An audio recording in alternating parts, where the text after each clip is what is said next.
On behalf of the victims' families who wanted to know the fate of their loved ones, the prosecution agreed.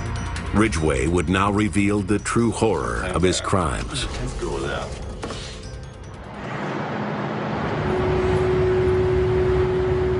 Investigators now learned how the Green River Killer had so easily abducted and killed his victims, even at the height of the public terror.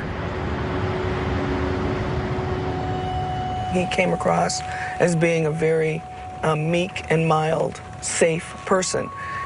As a matter of fact, in one situation, he had his child in the car with him when he picked up a prostitute.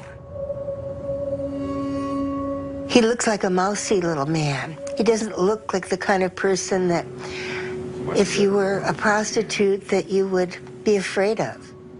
They thought, well, he's a family man, he's safe, and turns out he wasn't. He preferred to take them to his house. Some said no to that, and they would drive to a remote location, and he had a pickup truck with a canopy on the back. And he would convince them to go into the back of the canopy so they could have more room to have sex. But what he would do is, once he got them in the position, either in his bed at home, where he had pictures of his son on the wall and they felt a little more secure, or whether they were just hopping in the back of the truck, get naked, begin with oral sex. A missionary at some point convinced that he would be able to finish sooner if they would agree to the rear entry position. When I got through having a climax with her, I jumped on her. He had his arm around the girl's neck. How much are you pulling on her neck? I'm pulling really hard on her neck. How? Just like this. What are you saying to her? Don't fight, and I'll let you go. And then choke them with his forearm. I'm feeling, I gotta kill her, I gotta kill her, I gotta kill her.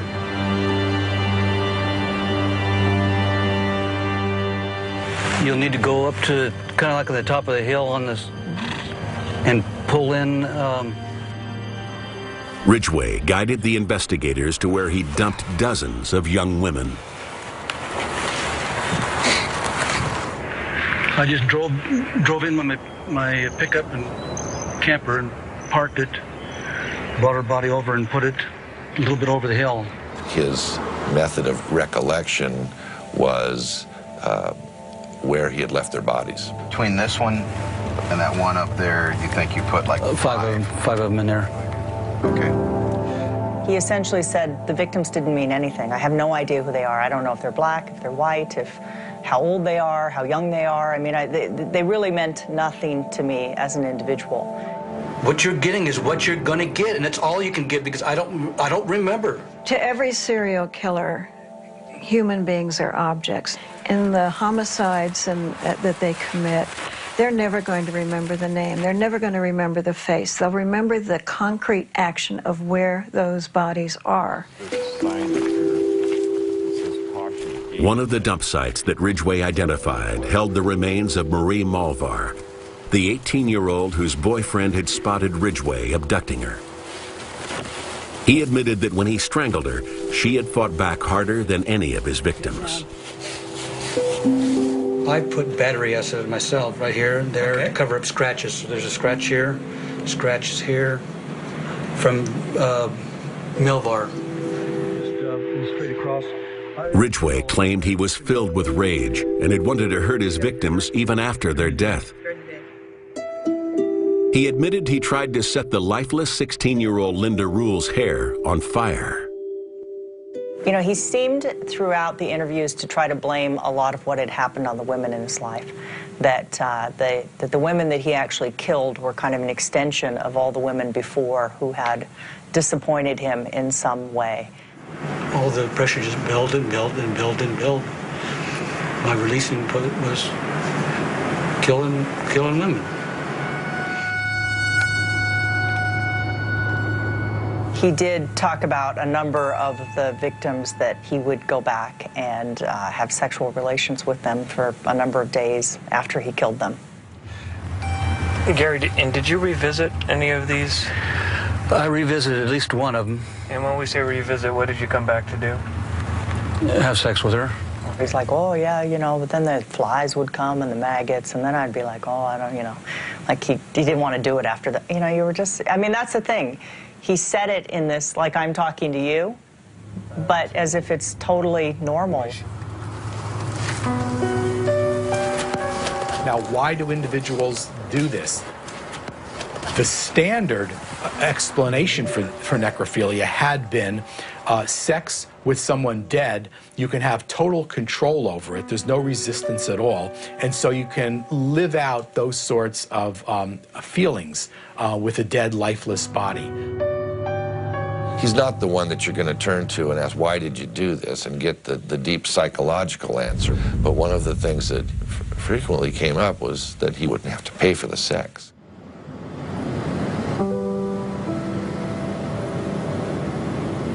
Ridgway's murderous spree had continued unabated until he met his third wife, Judith, in the mid-'80s. Gary was so straight, normal, and loving and gentle. He was so kind around me all the time. He didn't get mad or upset about anything. It seemed like the perfect marriage. When he first met her, he stopped patronizing prostitutes and stopped killing. And then, as he put it, he fell off the wagon.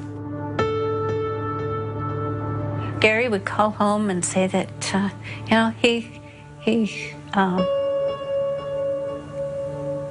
going to be late coming home, so he's going to grab a bite to eat, grab a hamburger, and, you know, he'll be late. When I think back now, that was probably one time when he was out picking up someone off of the Highway 99 strip. And then he killed again. Right in here's where I killed her. Right in here. How far in? 20 feet. He would tell me he'd call home and say he's going to stop at the junkyard on the way home from work. And then when he got home, he didn't really have any parts from her. So that may have been another occasion. And so, after having killed maybe 60 girls from 82 to 85, from 85 to when he was caught in 2001, the number of victims was more like 10 or 11. Mr. Ridgway, how do you plead to the charge of aggravated murder in the first degree as charged in count 1? Guilty. In 2003, Gary Ridgway made his plea to the 48 charges of murder that investigators could conclusively tie him to. How do you plead to the charge of aggravated murder in the first degree as charged in count 5? Guilty.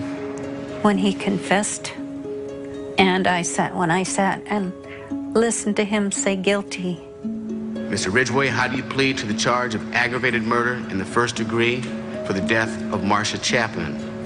Guilty. After every one of the names that they had said. For the death of Mary B. Meehan? Guilty. I just sat there and cried, and that's when Based it upon my observations, finally sunk in that this is real. He did it. There's someone else inside of him when he went through the door and left to go to work. He wasn't the man that I knew. Count 19 for the death of Linda Rule? Guilty. I would think back and think about all those years that I was with him. Were they real? Or was he just using me? How do you plead to the charge of aggravated murder in the first degree as charged in count 48? Guilty. I lived with him all those years. He could have killed me. He could have killed my daughters. He could have killed my grandbabies. So what made the monster?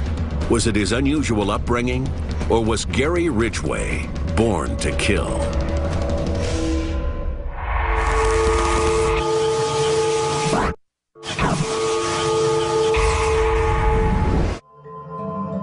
Gary Ridgway's 19-year murder spree finally reached an end. One question remains. Was Ridgway a product of his upbringing, or was he born to kill?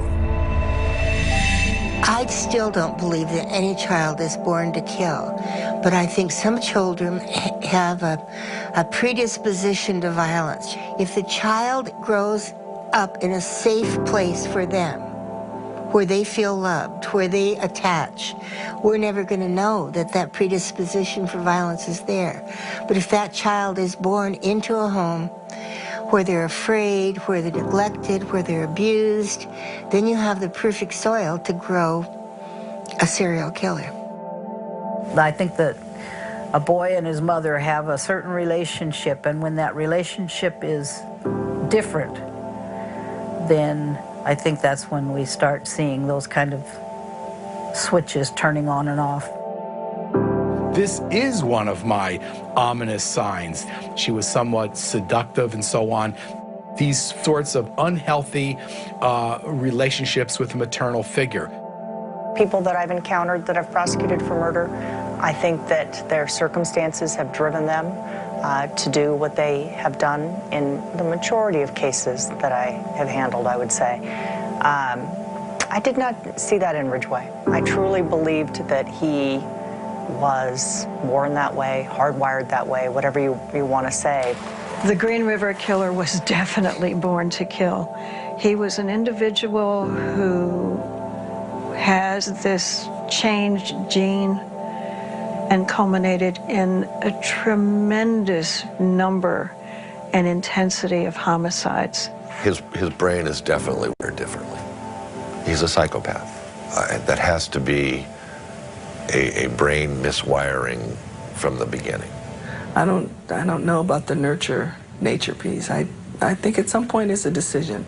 And I think we all have some propensities for violence, but you can decide, you can control it. And he decided how he wanted to control it.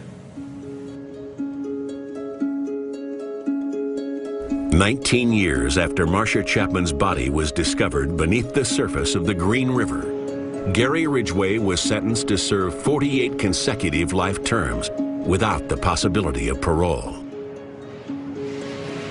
In the end, Marcia got her justice because it was DNA found on her that they could match with Gary Ridgway. And Marcia got her day. That was a good day. It was a good day. Before Ridgway was led away, Judge Richard Jones instructed him to face the victims' families. There's a tremendous amount of emotion that these family members wanted to pour out for Gary Ridgway to hear. I can only hope someone gets the opportunity to choke you unconscious so you can live through the horror that you put our daughters, our sisters, our mothers through. The pain would not go away, but it brought them closure.